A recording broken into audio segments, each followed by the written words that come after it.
Hello friends, तो welcome back to my channel. आज इस वीडियो के अंदर मैं आप लोगों को HTML की क्लास नंबर 2 के बारे में बताने वाली हूँ। क्लास नंबर 1 के अंदर ऑलरेडी मैं आपको HTML का इंट्रोडक्शन दे चुकी हूँ, प्लस HTML के बेसिक एलिमेंट्स के बारे में बता चुकी हूँ। ने हमारा फर्स्ट वीडियो नहीं देखा है तो आप फर्स्ट वीडियो पहले देखें, उसके बाद आपको इस सेकेंड वीडियो के अंदर जो भी चीजें मैं बता रही हूँ वो आपको अच्छे से समझ आएंगी। तो सबसे पहले हमें क्या करना है, आज मैं बेसिकली आपको क्या बताने वाली हूँ। तो आज इस वीडियो के अंदर मैं इसके आगे की सारी चीजें बताने वाली हूँ। ठीक है, तो ये जो H1 एलिमेंट्स आपको नजर आ रहे हैं, H ग्रुप एलिमेंट्स नजर आ रहे हैं, ये सारे हेडिंग एलिमेंट्स हैं। किसी भी हेडिंग को अप्लाई करने के लिए हम H ग्रुप एलिमेंट्स का यूज करते हैं। ये H1 से लेकर H6 तक के रेंज में यहाँ पर होते हैं। ठीक है, अब मैं कुछ हेडिंग्स को यहाँ से रिमूव कर देती हूँ। कुछ पर्टिकुलर हेडिंग्स को मुझे यहाँ यूज करना है। जैसे अब मुझे यहाँ पर मान लीजिए कोई भी हेडिंग लिखनी है, कोई पर्टिकुलर हेडिंग, तो मुझे यहाँ पर सर्व शिक्षा एकेडमी। ठीक है, तो हमने यहाँ पे अपने वो जो भी वेब पेज है हमारा, उसका हमने एक हेडिंग लेवल जो यहाँ पर है डाल दिया। अब मुझे इसके साथ क्या करना है, मुझे एक इमेज लगानी है। यहाँ पर इमेज को किस तरीके से मैं लगाऊंगी, तो इमेज के लिए हम एक टैग यूज करते हैं IMG फॉर इमेज। ठीक है, और इसमें हम लिखते हैं SRC, IMG SRC। SRC एक सोर्स होता है जिसमें आप इमेज का एक सोर्स डालने वाले हो। अब इमेज को किस तरीके से जो है यहाँ करना है, इस फाइल को एक काम कर सकते हैं, इस फाइल को मैं उसी लोकेशन पे लेके जा रही हूँ जिस लोकेशन में मेरी फाइल है। तो इस फाइल को मैंने कॉपी किया, कॉपी करके HTML वाले फोल्डर में जाके हम इसको पेस्ट कर देंगे जो ई ड्राइव के अंदर फोल्डर पड़ा है।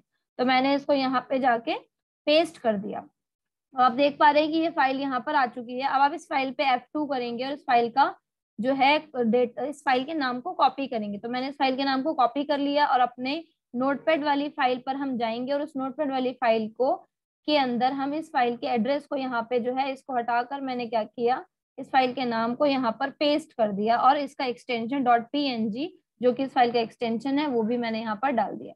अब फाइल को आप सेव करेंगे। सेव करने के बाद मैंने ओपन ऑलरेडी करा है, हम यहाँ पर दोबारा से ओपन करके देख लेंगे। तो हमने यहाँ पे क्या किया, डायरेक्टली अगर ओपन नहीं होता है तो ओपन विद में जाकर आप गूगल क्रोम ऑप्शन यहाँ से ले सकते हैं और इसके बाद आप देख सकते हैं कि हमारी जो पिक्चर है वो यहाँ पर ओपन हो चुकी है। और आप देख पा रहे हैं कि इस पिक्चर का जो एक्चुअल साइज है वो बहुत ज्यादा बड़ा है। तो अगर आप कोई प्रॉपर साइज इस पिक्चर को देना चाहते हैं तो प्रॉपर साइज देने के लिए आपको एक ऑप्शन करना पड़ेगा, एक काम और करना पड़ेगा।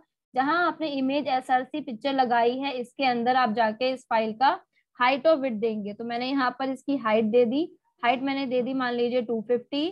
ठीक है, और विड्थ मैंने यहाँ पर दे दी, विड्थ मैंने यहाँ पर दे दी 350। तो इस तरीके से हाइट और विड्थ आप दे सकते हो। इस फाइल को वापस से आप सेव करेंगे और इस फाइल को हम रिफ्रेश करेंगे या रीलोड करेंगे और आप देख सकते हैं यहाँ पे ये इमेज हमारी अप्लाई हो चुकी है। ठीक है, अब अगर आपको कुछ ऐसा चाहिए कि इस पिक्चर को आप सेंटर में रखना चाहते हैं या इस पिक्चर पे बॉर्डर लगाना चाहते हैं तो हमारे पास कुछ ऑप्शन और भी अवेलेबल है इस फाइल के साथ। मैं आपको साथ साथ दिखा देती हूँ। इस पिक्चर के साथ जहाँ हाइट और विड्थ लगाई है यहाँ पर आप इसका बॉर्डर भी लगा सकते हैं। ठीक है, तो मैंने यहाँ लगा दिया बॉर्डर 5। तो इसको मैंने कर दिया, इसको यहाँ से सेव, इसको हम ओपन करके रीलोड करके देख लेते हैं। तो अब आप देख पा रहे हैं कि इस पिक्चर का हमने यहाँ पर बॉर्डर जो है लगा दिया। तो इस पिक्चर का बॉर्डर भी हम अप्लाई कर चुके हैं और आप देख सकते हैं इधर। ठीक है, तो इस तरीके से हम इमेज को अप्लाई करेंगे। अगर आपको चाहिए कि जो सर्व शिक्षा अकेडमी हेडिंग लिखा है इसको थोड़ा और बड़ा करना है, इसको और सेंटर में रखना है आपको, तो इसके लिए आप नोटपैड पे जाइए। नोटपैड पे जाकर आप इसकी सेटिंग को दोबारा से इसके अंदर कुछ एलिमेंट्स को हम ऐड करेंगे। तो जहां मैंने लिखा है ना H1, ठीक है, H1 का तो मैक्सिमम साइज H1 का फिक्स होता है। लेकिन अगर आप चाहते हैं कि H1 के अंदर जो हेडिंग आपने लिखी है उसको और बड़ा साइज लिखना है तो इसके लिए हम एक एलिमेंट का यूज करते हैं। वो एलिमेंट मैं आपको बता देती हूँ। तो उस एलिमेंट का नाम है फॉन्ट एलिमेंट। ठीक है, तो मैंने क्या किया, फॉन्ट का साइज यहाँ पे डाला। फॉन्ट का साइज मैंने डाल दिया मान लीजिए 7, मैक्सिमम साइज जो है इसका 7 लेता है वो। फॉन्ट का साइज 7 डाल दिया। इसके अलावा मैंने यहाँ पे क्या डाल दिया, फॉन्ट का फेस। जो फेस ऑप्शन यहाँ पे हम यूज करते हैं वो राइटिंग स्टाइल के लिए यूज करते हैं। तो आप एक काम कर सकते हैं, आपको फॉर्मेट में जाना है, यहाँ पे फॉन्ट मिलेगा और फॉन्ट में जाके बहुत सारे राइटिंग स्टाइल मिलेंगे। आप देख पा रहे हैं यहाँ पे बहुत सारे राइटिंग स्टाइल है। तो जो भी राइटिंग स्टाइल आपको अच्छा लगता है वो राइटिंग स्टाइल आप यहाँ से कॉपी कर सकते हो। तो मैंने यहाँ पे कॉपी किया, इसको ओके नहीं करना, अगर आप इसको ओके करेंगे तो आपके नोटपैड का राइटिंग चेंज हो जाएगा। तो मैंने डायरेक्टली इसको कट कर दिया और ये जो फेस मैंने कॉपी किया है, जहाँ पे मैंने फॉन्ट फेस लगाया, यहाँ जाकर आप इसको पेस्ट कर देंगे। तो इसको मैंने कर दिया स्पेस। और अगर आप चाहते हैं कि जो लिखा है सर्व शिक्षा अकेडमी उसका कलर भी आपको देना है, तो आप डायरेक्टली यहाँ पर जाके लिखेंगे कलर और कलर का नाम यहाँ पर आप डाल देंगे और इस टैग को इस तरीके से बंद करेंगे। अब ये जो मैंने लिखा है यहाँ पे font size 7, face Britannic and colour red, ये सर्व शिक्षा अकेडमी हेडिंग पे अप्लाई हो, इसके सिर्फ इस हेडिंग के ऊपर अप्लाई हो, तो इसके लिए आपको फॉन्ट के टैग को, फॉन्ट के एलिमेंट को यहाँ पर क्लोज भी करना पड़ेगा। ठीक है। और अगर आप चाहते हैं कि H1 हेडिंग को रिमूव कर दें तो आप H1 हेडिंग को यहाँ से रिमूव भी कर सकते हैं, क्योंकि जो काम H1 कर रहा था उससे कहीं ज्यादा हमने एक्स्ट्रा काम जो है फॉन्ट एलिमेंट को लगा के यहाँ पर कर दिया है। अब आप इसको वापस से सेव कीजिए और अपनी फाइल को जाके रीलोड कीजिए और रीलोड करके आप देख पा रहे हैं कि ये जो है यहाँ पर सेट हो चुका है। लेकिन इसमें एक और प्रॉब्लम आ गई। ये जो सेटिंग आपने की है, सेटिंग तो आपने कर दी, लेकिन इसके अलावा यहाँ पे एक प्रॉब्लम ये आ गई है कि हमारी जो इमेज है वो ठीक तरीके से एडजस्ट होकर वहां पर नहीं आई है। तो कहीं ना कहीं इसमें प्रॉब्लम होगी, तो इसके लिए भी हमारे पास एक सोल्यूशन है। तो आप एक काम करेंगे, आपको सिर्फ एक टैग ऐड करना है। जहां आपने फॉन्ट का टैग क्लोज किया है वहीं जाकर आप एक और टैग लगा देंगे जिसको हम BR टैग बोलते हैं। और ये भी एम्प्टी टैग है, एम्प्टी एलिमेंट है। इसको आप ओपन तो करेंगे बट इसको क्लोज करने की कोई जरूरत नहीं है।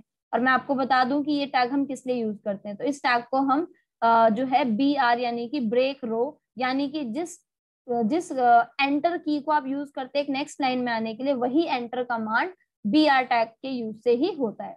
तो मैंने इसको सेव किया, वापस से अपनी फाइल को मैं रीलोड करके आपको दिखाती हूँ। आप देख पा रहे हैं कि ये बिल्कुल परफेक्ट सेट हो चुका है।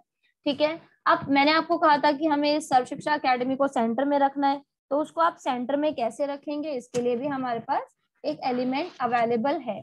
तो इसके लिए वापस मैंने नोटपैड वाली फाइल आपको ओपन करके दिखाई और इसके अंदर हम दोबारा से चेंजेस करेंगे। तो आपको करना क्या है, आप चाहते हैं सर्व शिक्षा अकेडमी हेडिंग जो है वो सेंटर में आ जाए। तो इसके लिए जहां पर सर्व शिक्षा अकेडमी हेडिंग है, मैं थोड़ा एंटर करके गैप बना के आपको दिखा देती हूँ, थोड़ा क्लियर होगा आपको कि मैं क्या कर रही हूँ यहाँ पर। ठीक है। तो जहां पर सर्व शिक्षा अकेडमी लिखा है उसके ठीक ऊपर में गई और यहाँ पर एक सेंटर वाला टैग लगा दिया। अब सेंटर टैग लगा के दिखा दिया मैंने आपको, इसको सेव करके भी दिखा देती हूँ कि इससे होगा क्या। तो मैं रिफ्रेश करती हूँ इस फाइल को।